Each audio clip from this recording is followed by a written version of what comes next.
Zee 24 तास एक पाऊल पुढे। पश्चिम महाराष्ट्रात वाढलेल्या साखर कारखानदारीमुळे राज्यात दुष्काळाचं भीषण संकट उभं राहील अशी टीका नेहमी केली जाते।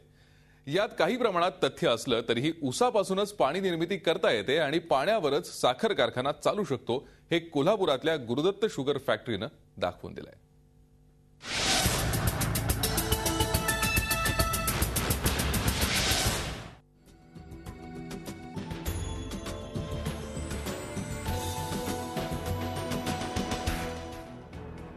दुष्काळग्रस्त राज्यात जनता पाण्यासाठी दाही दिशा फिरत असताना राज्यातल्या सुमारे 150 साखर कारखान्यांमध्ये दररोज कोट्यवधी लिटर्स पाण्याचा वापर केला जातो हे वास्तव आहे। एवढंच नाही तर वापरलेलं पाणी पुन्हा सोडायचं कुठे ही एक भीषण समस्या कारखान्यांपुढे उभी आहे। मात्र यावर एक उत्तम उपाय कोल्हापुरातल्या टाकळीवाडीमधल्या गुरुदत्त शुगर्स फॅक्टरीच्या प्रशासनानं शोधलाय। ऊसामध्ये असलेलं पाणी वेगळं काढून त्यावर प्रक्रिया करून शुद्ध झालेलं पाणी पुन्हा कारखान्याच्या कामासाठी वापरलं जात आहे। त्यामुळे पाण्याची मोठ्या प्रमाणात बचत झाली आहे।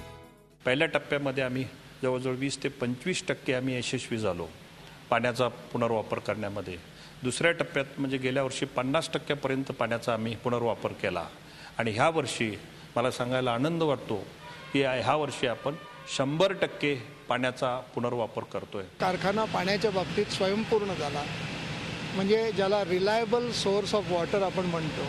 दुसरा, पर्यावरणाचा वरचा लोड आम्ही कमी केला, म्हणजे जे आम्ही 10 ते 12 लाख लिटर पाणी उचललं असतं नदीतून ते कोणाला तरी वापरायला मिळालं, कोणत्या तरी गावांना पिण्याला पाणी मिळालं, हे एक सामाजिक बांधिलकीचंच काम झालंय।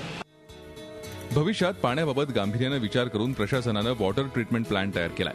प्रकल्पावरील 4 कोटी रुपयांचा खर्च अवघ्या 4 वर्षात फिटणार आहे। राज्यात अशा प्रकारचे पाण्याचे रिसायकलिंग करणारा हा एकमेव कारखाना असल्याचा दावा प्रशासनानं केलाय।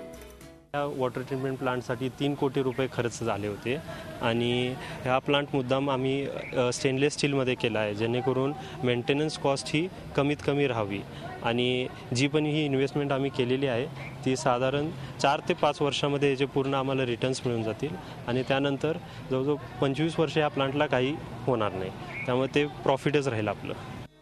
गुरुदत्त शुगर फॅक्टरी सारखा प्रकल्प राज्यातल्या अन्य कारखान्यांनी राबवला तर नक्कीच पाणी टंचाईवर मात करणं शक्य होणार आहे। मात्र त्यासाठी गरज आहे ती सकारात्मक विचाराची।